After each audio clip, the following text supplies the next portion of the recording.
Architecture విద్యార్థులకు council of architect permission ఇవ్వాలని YSR Congress party యువజన విభాగం జిల్లా అధ్యక్షుడు దేవిరెడ్డి ఆదిత్య డిమాండ్ చేశారు. గత 2 రోజులుగా విద్యార్థులతో కలిసి కళాశాల ఆవరణలో సమస్యల పరిష్కారం కోసం విద్యార్థి సంఘాలు ధర్నా నిర్వహిస్తూ మద్దతుగా నిలిచారు. అనంతరం వారు మాట్లాడుతూ 2020లో ఆర్కిటెక్చర్ కళాశాల స్థాపిస్తే ఇంతవరకు కౌన్సిల్ ఆఫ్ ఆర్కిటెక్చర్ అనుమతి లేదన్నారు.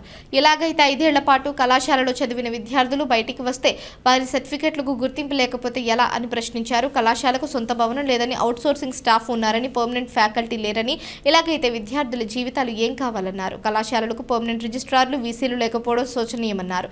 ఇప్పటికైనా పర్మనెంట్ బిల్డింగ్, ఫ్యాకల్టీని ఏర్పాటు చేయాలని డిమాండ్ చేశారు.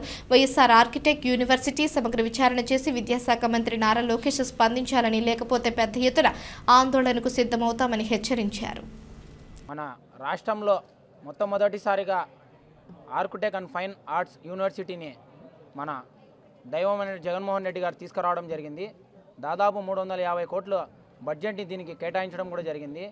దీనికంటూ ఒక జీవో తీసుకొని వచ్చి 150 నెంబర్ జీవో తీసుకొని వచ్చి మన పెళ్లిమర్రి దగ్గర యోగవేమాన పక్కనే గంగనపల్లిలో 17/1, 17/2 సర్వే నెంబర్లో ఈ ఆర్కిటెక్ట్ యూనివర్సిటీకి స్థలం కేటాయించడం జరిగింది. కేటాయించడమే కాదు, ఈ యూనివర్సిటీ పైన రిజిస్టర్ కూడా అయిపోవడం జరిగింది.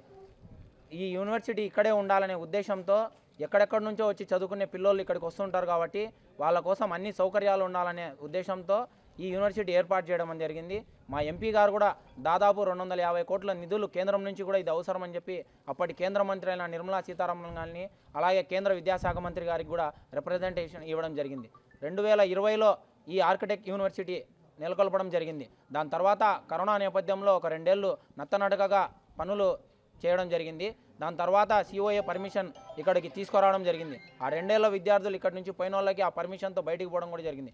ఇప్పుడు ఇక్కడ నిరసన తెలుపుతున్న విద్యార్థులకు సిఓఏ పర్మిషన్ లేనందువల్ల వీళ్ళు ఇక్కడ నిరసన తెలుపుతున్నారని తెలియడంతో మా యువజన విభాగం అలాగే ఏఎస్ఎఫ్ గారి ఆధ్వర్యంలో జరుగుతున్న ఇక్కడికి మేము వచ్చి ఇక్కడికి సంఘీభావం తెలపడం జరిగింది. నిజంగా 3 రోజుల నుంచి ఈ విధంగా ఆమరణ నిరాహార దీక్ష చేస్తుంటే విద్యార్థులు కనీసం వైస్ ఛాన్సలర్కి కానీ, కనీసం కూటమి ప్రభుత్వం కానీ చీమ కుట్టినట్టు కూడా లేదు. విద్యార్థుల జీవితాలతో చెలగాటాలాడుతుంది. నిజంగా ఇది చాలా సిగ్గుచేటని చెప్పొచ్చు.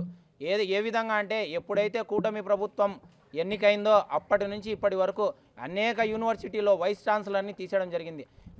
ఏ విధంగా కూటమి ప్రభుత్వం ఇలా విద్యార్థులపైన, యూనివర్సిటీలపైన విషక్రీడ ప్రారంభించడం జరిగింది. నిజంగా విద్యార్థులకు, ఉపాధ్యాయులకు రాజకీయాలతో ఏం సంబంధం? వాళ్ళు చదువు చెప్పేవాళ్ళు, విద్యార్థులు చదువుకొని వెళ్ళేవారు. వాళ్ళపైన కూడా ఈ పొద్దు రాజకీయం తీసుకొని వచ్చినాడు ఈ లోకేష్ బాబు గారు రెడ్ బుక్ రాజ్యాంగం వల్ల. ఇంతవరకు యూనివర్సిటీలో ఎక్కడే కానీ దాదాపు సగం యూనివర్సిటీలో వైస్ ఛాన్సలర్ని ఏర్పాటు చేయాలంటే నిజంగా సిగ్గుచేటు. ఇది మన ఆంధ్రప్రదేశ్లో యావత్తు దేశంలో ఎక్కడా కానీ లేదు. ఒక ఆంధ్రప్రదేశ్లో మాత్రమే జరుగుతుంది ఇట్లా.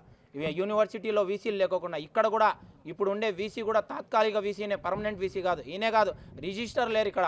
అలాగనే ఇక్కడ ఫ్యాకల్టీ లేదు, లెక్చరర్స్ లేరు. ఇంకొక దౌర్భాగ్యమైన విషయం ఏంటంటే మా గవర్నమెంట్లో మేము 138 మందిని ఇక్కడ రిక్రూట్మెంట్ చేసుకోమని వివిధ రకాల ప్రొఫెసర్లని, వివిధ రకాల లెక్చరర్ని, ఫ్యాకల్టీని తీసుకొని వస్తే ఆ జీవోని కూడా వీళ్ళు తీసుకుపోయి ఇదే చంద్రబాబు నాయుడు గారు ఇక్కడే కాదు రాష్ట్రం అంతా తీసుకొని వచ్చిన జీవోని అంతా తీసుకొని పోయి మన కోర్టులో వేసి స్టే ఆర్డర్ తీసుకురావడం జరిగింది. దేనికోసం తీసుకురావడం జరిగింది? ఇది ఏమన్నా రాజకీయ లబ్ధి కోసమా?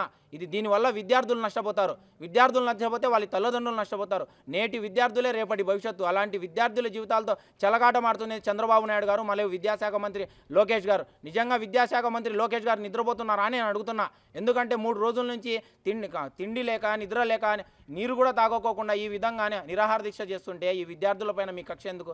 కేవలం వైఎస్ఆర్ ఆర్కిటెక్చర్ యూనివర్సిటీ అని, వైఎస్ఆర్ అనే పేరు ఉందనే చెప్పుననే మీరు ఈ విధంగా చేస్తున్నారు. ఏ విధంగా అయితే మెడికల్ కాలేజు అన్ని అనుమతులు అయిపోయి యుద్ధ ప్రాతిపాదిక మీద 500 కోట్ల రూపాయలతో జగన్మోహన్ రెడ్డి గారు నిర్మిస్తే దాంట్లో గదులని ఇప్పటి వరకు ప్రారంభించలేదు. దేనికి? కేవలం అది పులివెందుల ప్రాంతంలో ఉందని, కడపలో ఉందని, ముఖ్యంగా రాయలసీమ ప్రాంతంలో ఉంది. రాయలసీమ ప్రాంతం బిడ్డలు కానీ, రాయలసీమ విద్యార్థులు కానీ, బడుగు బలహీన వర్గాలు కానీ యూనివర్సిటీలో చదవకూడదని చంద్రబాబు కంకణం కట్టుకొని ఉన్నారని మాకు తెలుస్తుంది. ఎందుకంటే ఒకవేళ నిజంగా ఆయనకు లేకోకుంటే ఇన్ని లక్షల కోట్లు అప్పు చేస్తున్నాడు. ఒక 100 కోట్లు, ఒక 50 కోట్లు యూనివర్సిటీకి కేటాయించలేడా?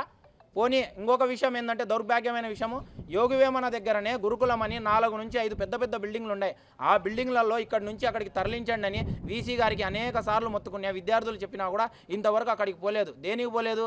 ఎక్కడ అక్కడికి పోతే అనుమతులన్నీ వచ్చేస్తాయి, ఇక్కడ ఉండే విద్యార్థులందరూ అక్కడికి వెళ్తారు, మళ్ళీ దాని తర్వాత కూడా విద్యార్థుల సంఖ్య పెరుగుతుంది అనే ఉద్దేశంతోనే అక్కడికి పోకోకుండా ఇక్కడే ఒక బిల్డింగ్లోనే ఇక్కడే ఉండడం జరిగింది. దేనికోసం అంటే ఎలాగైనా ఇక్కడ అడ్మిషన్స్ రాకోకుండా చేయాలి, ఈ కాలేజీని ఎలాగైనా మూసివేయాలనే ఉద్దేశంతోనే ఉంది. దౌర్భాగ్యమైన విషయం ఏంటంటే ఈ సంవత్సరానికి సంబంధించిన ఎడిసెట్ నోటిఫికేషన్ కూడా ఇంతవరకు విడుదల చేయలేదు. మేలో విడుదల కావాల్సిన నోటిఫికేషన్ ఇంతవరకు విడుదల చేయలేదు. నిజంగా మేమందరం ఇదేం చూస్తా ఊరుకోము. ఇక్కడి నుంచి యూనివర్సిటీ తరలించినా కూడా, ఇక్కడి నుంచి యూనివర్సిటీ మూసేయాలన్నా కూడా మా యువత తరఫున ఖచ్చితంగా ఉద్యమం చేస్తాం. నేనే ఇక్కడ నిరాహార దీక్ష కూర్చుంటా. మా ఎంపీ అవినాష్ రెడ్డి గారు కూడా, అలాగే జగన్మోహన్ రెడ్డి గారి దగ్గర కూడా ఈ సమస్యను మేమే తీసుకుపోతామని ఈ మీడియా ముఖంగా తెలియజేసుకుంటాం. ఒకటి, కూటమికి గూటం పెట్టే రోజులు దగ్గరలోనే ఉన్నాయని లోకేష్ గారికి గట్టిగా హెచ్చరిస్తున్నాం.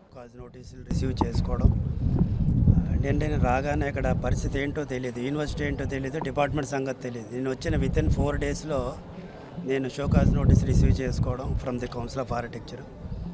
దానికి అటెండ్ అవుతూ ఏం చేయాలి ఏంటి అనేది దానికి కంప్లైంట్స్ రాయడం వలన వాళ్ళు 24-25కి అడ్మిషన్స్ ఇవ్వడం జరిగిందండి. 24-25 అడ్మిషన్స్ లాస్ట్ ఇయర్ అడ్మిషన్ జరిగింది, లేకపోతే ఇవ్వనని చెప్పారు వాళ్ళు.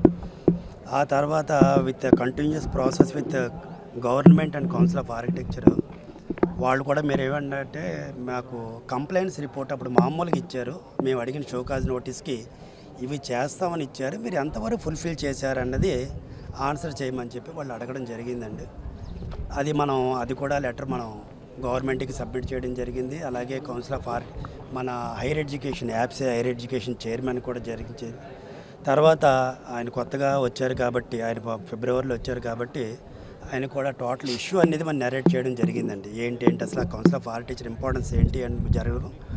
వెంటనే మేము ఎగ్జిక్యూటివ్ కౌన్సిల్ మెంబర్ తోటి రీస్టార్ కౌన్సిల్ ఆఫ్ ఆర్కిటెక్చర్ తోటి మాట్లాడడం జరిగిందండి. అయితే వాళ్ళు వెంటనే మీరు ఇప్పుడు దాకా ఏం అటెండ్ అయ్యారో మీరు లెటర్ పెట్టండి, బేస్డ్ ఆన్ దట్ మేము మీటింగ్ కండక్ట్ చేసుకుంటామని అన్నారండి. ఆ మీటింగ్ని కిందటి నెల 26, 27, 28లో మేము పెట్టుకుంటామండి అని చెప్పారు. కానీ ఆ డేట్ నుంచి ఎక్స్టెండ్ అయ్యి అది మండే వరకు వచ్చిందండి. అంటే మండే అంటే మొన్న 30వ తారీఖు వరకు జరిగింది. 30వ తారీఖు జరిగిన దాంట్లో వాళ్ళు ఏం అడిగారంటే, we wanted a letter from the government for ఈ పోస్టులకి మేము పర్మిషన్ ఇస్తున్నట్టు, ఫైనాన్షియల్ గ్రాంట్ ఉన్నట్టుగా లెటర్ కావాలని అడిగారు. అయితే ఈ లెటర్ మనం మొట్టమొదటి నుంచి ప్రాసెస్ చేయడం వల్ల, మనకి ఫైనాన్స్ డిపార్ట్మెంట్ ఉండడం వల్ల, దానికి ఫైల్ నెంబర్ ఉండడం వల్ల, సో ఇమీడియట్గా అది ప్రాసెస్ చేయడం, principal secretaries both finance and higher education వాళ్ళు దే వర్క్డ్ ఈవెన్ సాటర్డేస్, మీకు తెలుసు హాలిడే, ఫ్రైడే కూడా దే వర్క్ టిల్ 1 o'clock అండి నైట్. మేము కూడా ఇక్కడికి రావడం జరగడం, వాళ్ళు ఏవైతే పేపర్ వర్క్లు అడుగుతున్నారో ఎడిషనల్గా మరి ఇమీడియట్ శాంక్షన్ అని చేయడం జరిగింది. అది మనకి ఎప్పుడైనా ఫైనాన్షియల్ శాంక్షన్ కావాలంటే మినిస్టర్ గారి దగ్గర కూడా వెళ్ళవలసి వస్తుంది. సో మినిస్టర్ గారు కూడా అది క్లియర్ చేయడం జరిగింది.